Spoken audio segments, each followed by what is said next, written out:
Buonasera signoretta,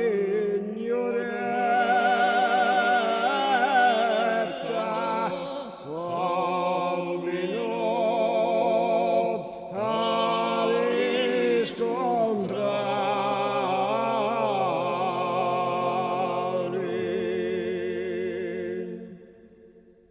e parlare un momento insieme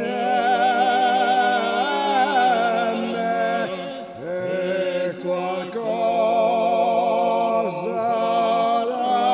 ragionare.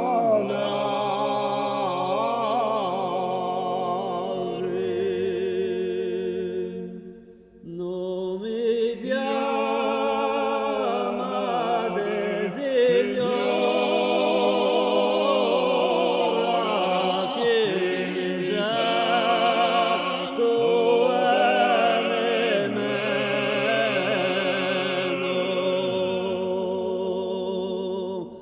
Chiamate